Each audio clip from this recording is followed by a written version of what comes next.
Hello viewers, সবাইকে welcome জানাচ্ছি আমার নতুন একটা ভিডিও দেখার জন্য। তো আজকে রান্না করব হচ্ছে গরুর মাংসের বিরিয়ানি। তো এখানে কড়াইয়ের মধ্যে আমি তেল দিয়ে দিলাম পরিমাণ মতো। তো বিরিয়ানি রান্না করার জন্য প্রথমে আমি পেঁয়াজটাকে বেরেস্তা করে নেব ভালো করে। তো এখানে আমি দিয়ে দিলাম প্রায় 2 কাপ পরিমাণ পেঁয়াজ। পেঁয়াজটাকে আগে ভালো করে বাদামি করে ভেজে নিতে হবে, কারণ বিরিয়ানির সবচেয়ে টেস্ট হয় হচ্ছে পেঁয়াজটা ভালো করে ভাজা হলে। তো এই যে গরুর মাংস, এই গরুর মাংসটাকে আমি একদম ভালো করে ধুয়ে পরিষ্কার করে নিয়েছি।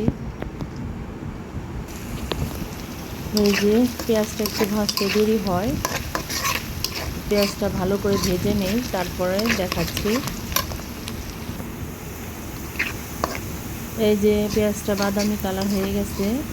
তো এখান থেকে আমি অর্ধেক পরিমাণ পেঁয়াজ রেখে দেব, মানে পরে বিরিয়ানির উপরে দেওয়ার জন্য। আর বাকি অর্ধেকের মধ্যে হচ্ছে আমি মাংসটা দেব। তো এইখানে আদা রসুন বাটা, তারপর এলাচ দারচিনি যত মানে মশলা আছে সব দিয়ে দিলাম।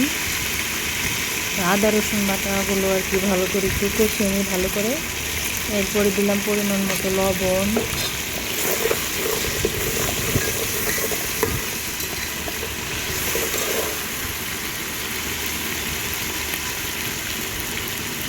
এই যে মরিচের গুঁড়া দিলাম প্রায় 2 চামচের মতো।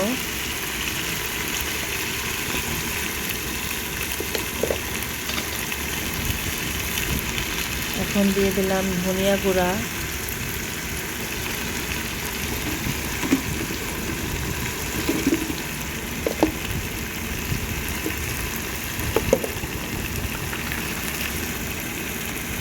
এই যে জিরার গুঁড়া দিয়ে দিলাম।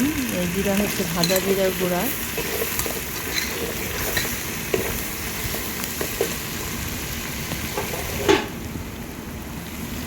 এরপর দিয়ে দিলাম হচ্ছে বিরিয়ানি মশলা। তো এই মশলাটাকে ভালো করে কষিয়ে নেব।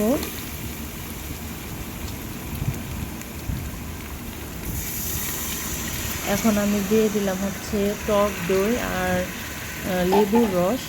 তো অনেকে শুধু টক দইও দিতে পারেন। তো আমরা যেহেতু বিরিয়ানিতে একটু মানে টকটা বেশি পছন্দ করি, তো আমি টক দইয়ের সাথে আবার লেবুর রসও দিয়েছি। তারপর মশলাটা একদম ভালো করে কষিয়ে নিতে হবে। তো কালারটা দেখেন কতটা সুন্দর। বিরিয়ানিটা রান্না করলে আরও টেস্ট হয়। মশলাটা মোটামুটি কষানো হয়ে গেছে, এখন আমি গরুর মাংসগুলো দিয়ে দিই।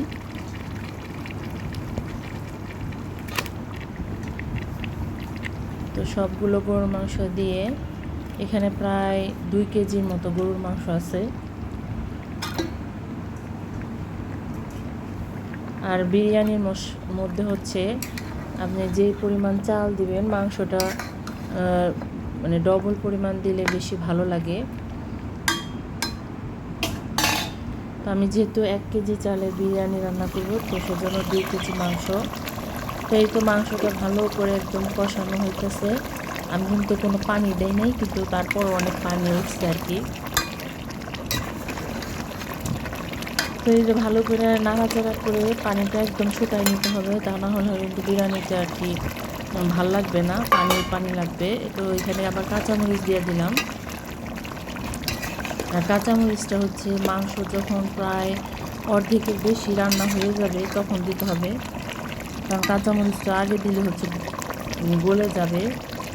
আর একটু দেরিতে দিলে হচ্ছে মানে একটা কাঁচামরিচের সুন্দর ফ্লেভার পাওয়া যায়।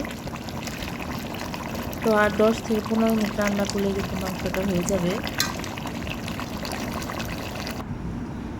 তারপরেই তো আমি চুলার মধ্যে হচ্ছে পোলাও, তো আপনারা সবাই রান্না করতে পারেন। তো তেল তারপরে মশলা দিয়ে পোলাওটা রান্না করেছি। তার উপরে হচ্ছে পোলাওটা যখন একটু মানে অর্ধেক পরিমাণ হয়েছে, তখন আমি যে উপরে মাংসগুলো দিয়ে দিলাম।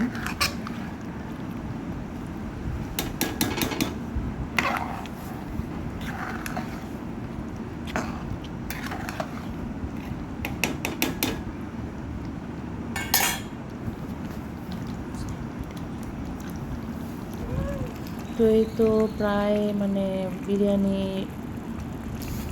হয়ে গেছে, আর 10 থেকে 15 মিনিট হলেই হয়ে যাবে। তো এখন আমি এটাকে একটু ঢাকনা দিয়ে ঢেকে দমে দিয়ে রাখবো প্রায় 10 থেকে 15 মিনিটের মতো।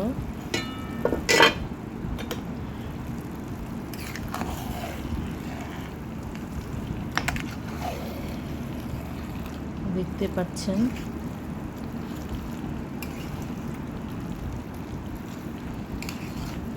আর আমি এখানে চাউলের পরিমাণ হচ্ছে 1 কেজি। তো এখানে 1 কেজি চাউলের জন্য পুরো 2 কেজি পানি দিবেন না, একটু কম পানি দিতে হবে, কারণ বিরিয়ানি তা না হলে নরম হয়ে যায়। এই যে উপর দিয়ে আমি ঘি দিয়ে দিলাম, ঘির সুন্দর একটা ফ্লেভার আসবে সেজন্য। আর এই বিরিয়ানিটা কিন্তু খেতে অসাধারণ হয়েছিল। এই তো দেখতে পাচ্ছেন আমার বিরিয়ানি রান্না প্রায় শেষ। তো এই যে উপর দিয়ে আমি একটু যে পেঁয়াজের যে বেরেস্তা রেখে দিয়েছিলাম, তো ওগুলো দিয়ে দিলাম।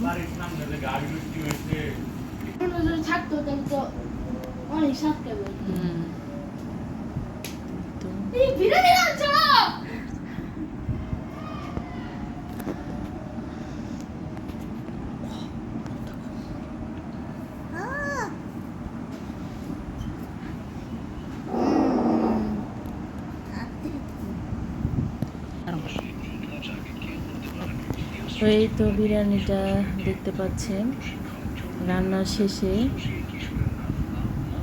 খাওয়া দাওয়া হচ্ছে। তো আজকে আমার এই ভিডিওটা এই পর্যন্তই।